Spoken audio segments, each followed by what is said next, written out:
seems like insurance quotes are coming down a little bit. Am I delusional? What we're seeing is definitely a softening market. We saw underwriting guidelines loosen up a little bit, and then we're seeing rates come down a little bit. Now, if you have a renewal and it goes up, there's so many factors that go into rating a policy. A lot of times people look at things in a micro level. So they'll say about their auto or their home insurance, I never made a claim, I never had an accident, I never called the insurance company for anything.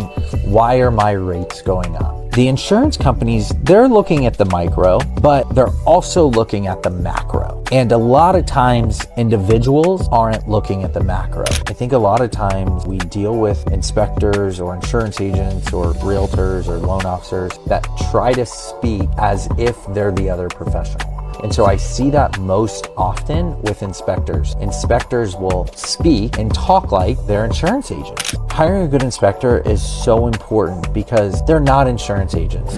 Hi everyone, and welcome to Making Money with Laura Sanders, and I am your host, Laura Sanders.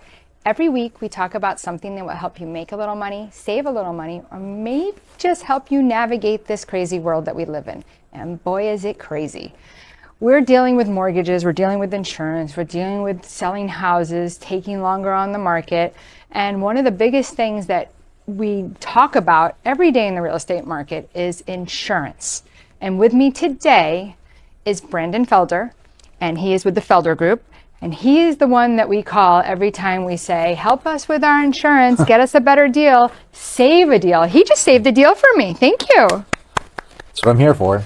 Yes. So had a deal that I was working on this past week. And this is, I always like to tell good stories. Had a deal I was working on this past week, and the guy had sold his house with another realtor. Mm-hmm. And they had an offer on my listing. And we had the bad name panels, Federal Pacific. You can say them. I think they're out of business. So bad name panels, like if you Google it, right? I always have to tell my clients, like, Google it. Like, they don't believe me. Google it. So anyway, they came back and said, this is what the insurance is going to be. And I said, well, we are getting a new roof for you, so I don't think that that's true. So I sent it to Brandon. Brandon went ahead and put up some quotes together.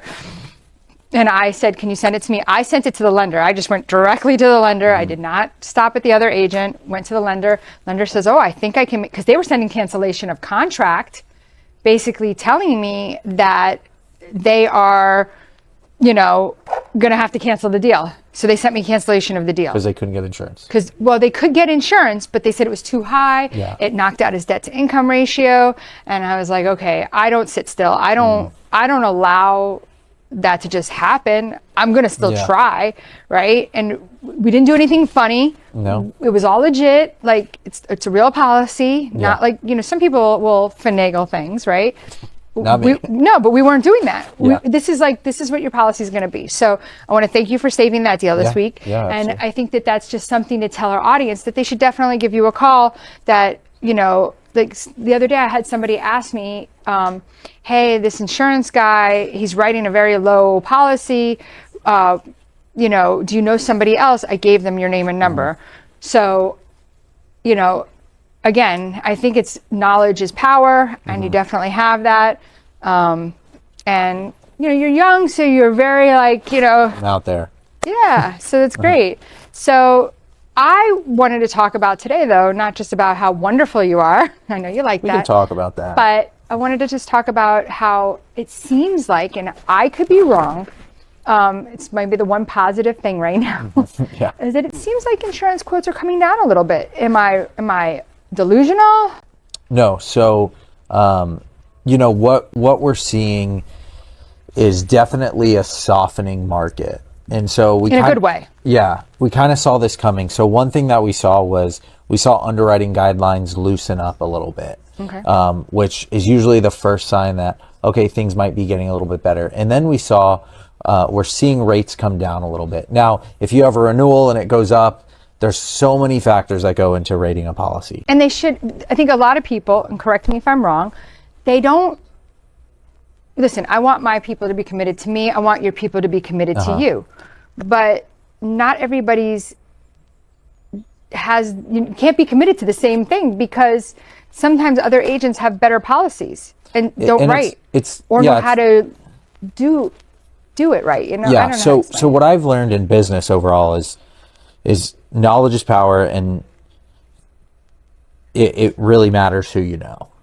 Right. And as a broker, I go shop with a bunch of different companies, and I have to go and make relationships with these companies that I can get things approved, but then also I have to have access to those companies. And so it's kind of like, if you're buying a car and you only go to Honda and Ford, but you don't go to Honda, Ford, Toyota, and Mercedes. And so some agents only have Honda and Ford. Some agents only have Ford and Mercedes. And you got to find an agent that has good access. But also, a lot of agents have access. Access isn't always the issue. It's, well, I've got a guy at Ford, or I've got a guy at Honda that I can talk to them in underwriting to say, hey, can we push this through? Could we get an exception? Could we get something fixed after closing in order to get the policy done? Okay. Because, like I said, I've noticed that everybody writes with different carriers. Yeah. Now, it's funny, like I'll have a client say, well, I have TipTap. And I'm able to say, well, they're not writing right now. Yeah. So even though you have it, they're not going to transfer the policy to the new buyer. Correct. And sometimes it gets a little funky because they could say, well, I have TipTap, and TipTap was writing in Broward County 2 years ago, but now they're not. They'll renew policies, but they won't do new business. And do we know why that is, or? Well, in a roundabout way, yeah. I mean, a lot of times people look at things in a micro level. So they'll say about their auto or their home insurance, I never made a claim, I never had an accident, I never had, never called the insurance company for anything. Why are my rates going up? And the insurance companies, they're looking at the micro, but they're also looking at the macro. And a lot of times individuals aren't looking at the macro. And the macro says a lot of data, a lot of pure data of, we had this many losses or claims in this zip code. We had this many types of claims in this zip code. We can see that in Coral Springs or Boca or these neighborhoods that all the pipes are breaking because we're all getting these pipe claims for this neighbor. And so then they'll say, well, we're going to shut off this area or this zip code or whatever. And they're going to say, we're not going to sell any new policies. We'll renew you, but we're not going to sell you something new. And so they're looking at all the claims data. And even on the auto side, there's so much data there that, they're looking at. A lot of times people will say to me, I've never made a claim. I've been with whatever insurance company for 30 years, auto insurance, never made a claim, never had an accident, never had a speeding ticket. Why are my rates going up? Well, Mr. Sir, you just turned 70 and the macro data says that your likelihood of having an accident goes up. I see what you're saying. As your vision blurs and as your memory blurs and things. So again, it's micro and macro that they're looking at, and that really makes a big difference. And that's what leads into their decisions of saying, hey, we're gonna accept things in certain areas or not. Okay. All right. Well, that's good information to know, right? Okay. So we're talking about rates. You're saying that rates right now are softening a little bit. Correct. I had something happen the other day where a client said to me, and I love giving people information, and they said, well, this has no shutters. You can't get insurance. I love it. Wasn't impact either. Yeah. I mean, here's what happens. I know that's not real, so I was able to, but imagine how many people have this misinformation. Same thing with the micro and macro. A lot of times people look at their micro situation, their situation, and they'll say, hey, my insurance company canceled me because my roof is 15 years old. So they're just going to say, well, I'm going to superimpose that on everyone. And that means everybody's getting insurance canceled at 15 years old roofs. I've had those come into my open houses. Insurance companies won't take homes that have roofs that are 15 years old. And really, they're just taking their situation and superimposing it on everybody else. And that's not the way it works. There's tons of carriers that'll take roofs over 15 years old. They might have certain rules around it or whatever it is. But that's what happens, is they're just taking their situation and saying, this is how it is. And consumers do that a lot. Consumers will say, I had this experience with this airline. And so that's just how the airline is, but it was probably just a one scenario. I don't know. Is the S airline always on time? I've had great experiences. My brother has, but then there's people that haven't. But how often do you fly? Yeah, I don't fly a lot. I hate flying, and I have to fly next month. And I'm like, to make relationships with one of those carriers. no, I'm just going on a trip with my wife. Okay. But I'm like, it I'm sounded like, good. No. But yeah, I mean, so, this is where having somebody in your corner as the broker that's relational and not transactional. Same thing with real estate. I was just telling one of the guys in my office this, and I say it all the time. I'm a pretty young guy, and a lot of my generation and the generation, younger than me, they don't want to work. Right. And so many people don't want to work. And I've said to people, we just have to work a little bit harder because the gap But here's the thing. If your generation doesn't want to work, right, and you're saying you do, right, that's great, right? Yeah. How are they ever going to afford a house? Because it's already so hard. They're going to rent, and we're seeing that. But what I'm saying is we just have to work a little bit harder. Who the hell are we going to sell these houses to? We just have to work a little bit harder, and we're going to do so much better than the rest because people don't want to work. But really, the work isn't. It's everybody wants to have friends, and everybody wants to hang out with people. And that's what's great about what we do is we've become friends in doing this. And it's all about the relationships that you have with people. And we have, I say this a little bit proudly. I know when a customer comes to me or when a customer comes to you, if they have a problem, we've got someone with a solution. That's what's so important is coming up with a solution. There's never problems. Yeah. There's always solutions. Always. And that, I felt good that when I was able to save that deal, and I would hope that the homeowner knew that it's because of me that deal was saved. But it's because you're relational. But you want to hear something crazy? I have to tell you, and because I know you have a real estate license too, right? And so you understand. For it. Yeah, no, I get it. But you're going to send them to me. Okay, Andy. No, I'm just kidding. We know the real estate relations, right? And we know what we have to do. But I laugh, right? I went on a listing appointment. The wife signed the paperwork. She was ready. Mm-hmm. I never met with the husband. He was sick when I went. Okay. And I said, you really need to put the roof on before going to market. It's 30 years old. Buyers are not going to really want to buy it with that. Blah, blah, blah. That upset him. Okay? The husband. Yeah. The sick husband. Well, he was sick, just sick with the flu or something. Yeah. I think he had COVID. So wait. The wife calls me and she says, listen, he doesn't think that your marketing strategy with this is right. It's not my marketing strategy. It's me knowing the market, right? Yeah. So the other day I decided to look up to see if the house sold, right? House is listed with a second realtor now, and new roof has been put on. Oh, so because you know what happened. Yeah. People don't, first of all, it was a small house, so it was probably a $22,000 roof. Is it a lot of money? Yes. Was it a lot of money to these people? They've owned this home for a long time. Yeah. No. Is that a lot of money to a buyer? A ton. It's a ton of money. $100 to some buyers. They're freaking out over it. Right, but the thing is that typical closing, it was like a $500,000 house. The typical closing costs on a $500,000 house is probably $20,000. Yeah.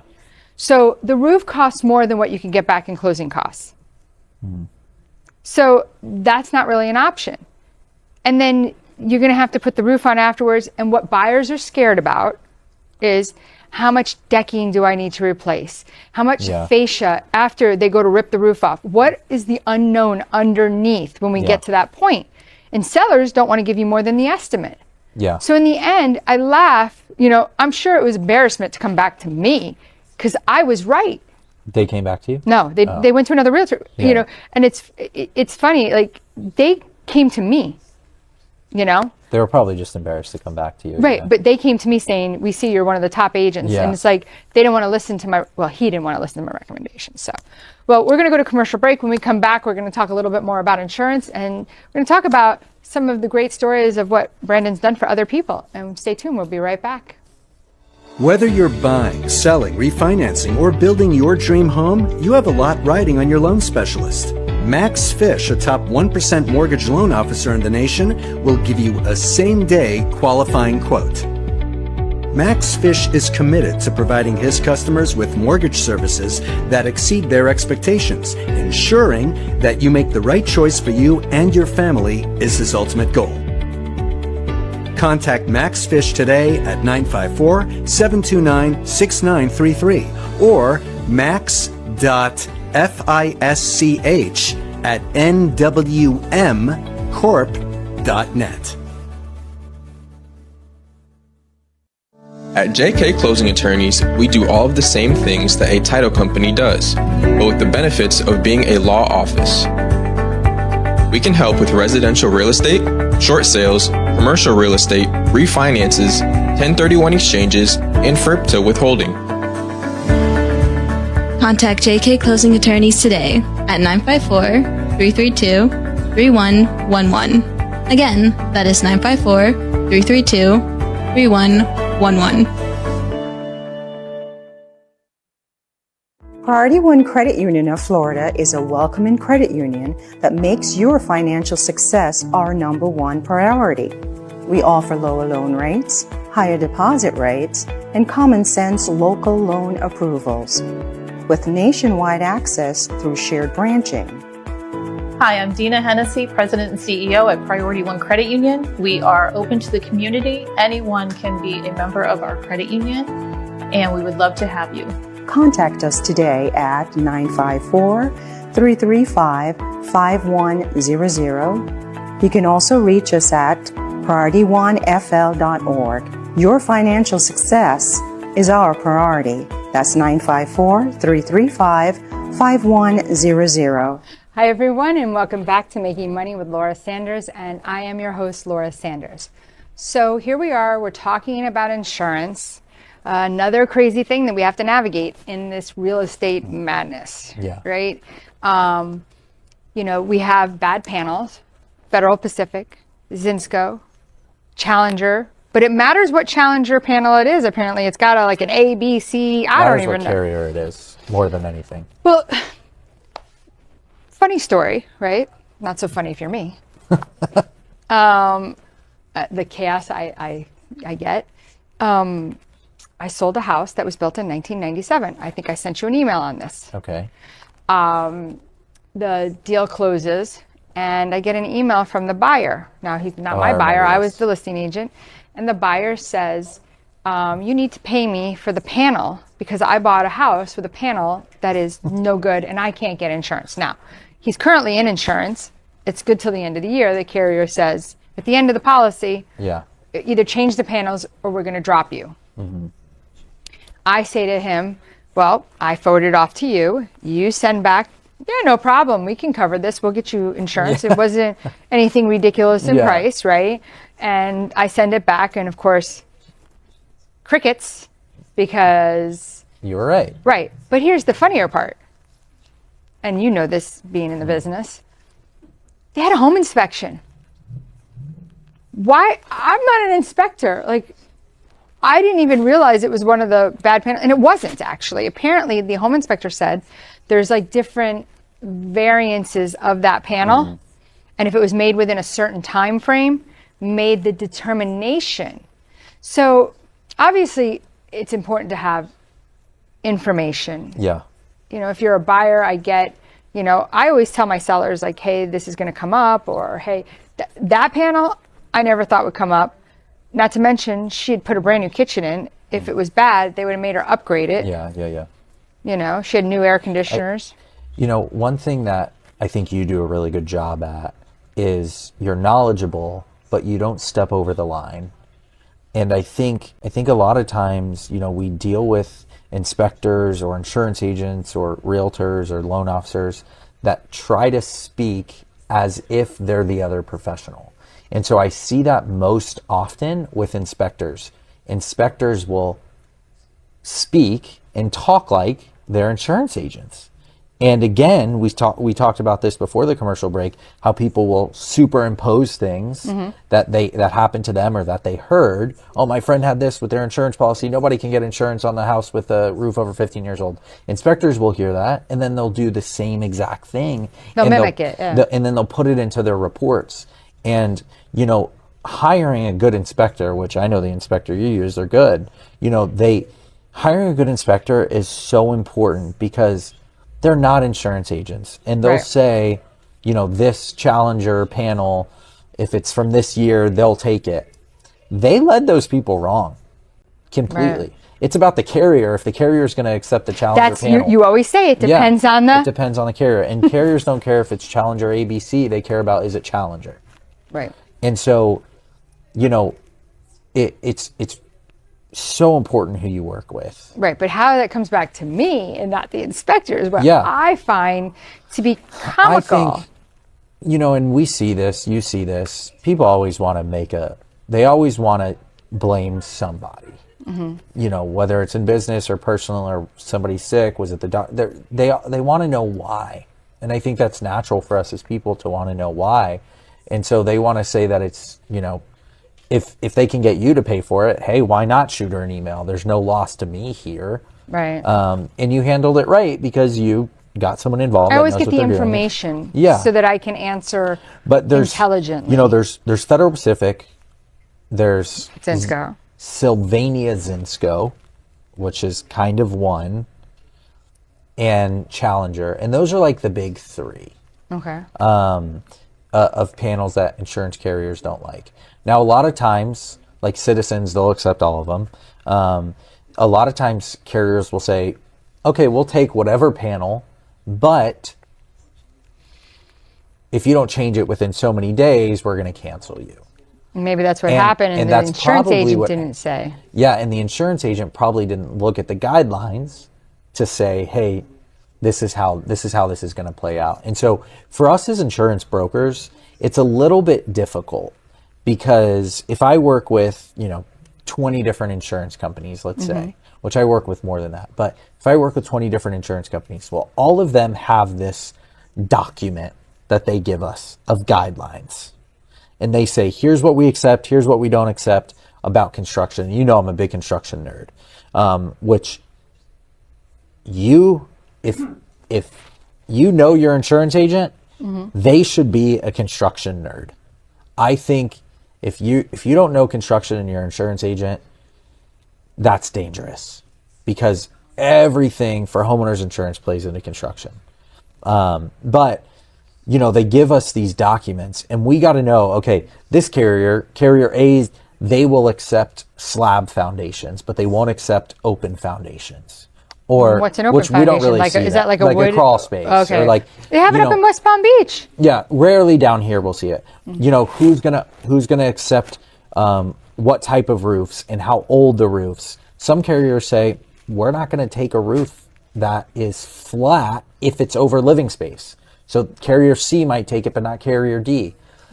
Same thing with panels. We'll take Federal Pacific, but we won't take Zinsco. We'll take Zinsco, but we won't take Federal Pacific. And if the agent doesn't know those things, it can mess things up, especially on the back end because underwriting is always quality control. Right. Any crazy stories other than, obviously a great story that I gave that you helped save a deal? Typically, I see a lot of things. Like I have one in my inbox now. We can't get insurance anywhere because every insurance agent we've gone to has said we can't prove the age of the roof on this house. Oh. And I pay for specific software that pulls permits really quick. So it takes me 10 seconds. I put in the address, that's how long it takes. I might need a little help. Yeah, I've got it anytime you want. Well, I'm on the phone with this person and I said, hey, tell me what's going on. We can't get insurance because the roof, nobody can verify it. I said, okay, what's the address? I put it in my little search. Bam, I see they replaced the roof in 2005, so you're actually good. But if you didn't have that, I have this solution, and then I have this third solution. And so those just come from Okay, well, I can get it approved as long as the roof is in good condition. It just takes some time from underwriting. Or I can sell you a policy that has a roof exclusion. All of that to say, Laura, it all comes down to kind of that information. In knowing, hey, I'm going to go here, I'm going to go here, I'm going to go here. Right. And having a plan. And speaking too much in black and white can sometimes be harmful because it'll scare the person. Yeah, we don't want to do that. But so what's a good way for people to get a hold of you? It's always my cell phone, which is a little bit scary to say, but you know, like I don't work like a 9 to 5 like most insurance agents. I'm available. If you need me, you can text me or call me. That number is 954-326-9842. And if you're looking for the best realtor, and I think being number 11 in the United States for RE/MAX out of 138,000 agents is pretty good, give me a call. Laura Sanders, RE/MAX Direct, 954-650-0827. And you can catch me at laurasell.com. And I want to thank you for always listening to us. Until next week.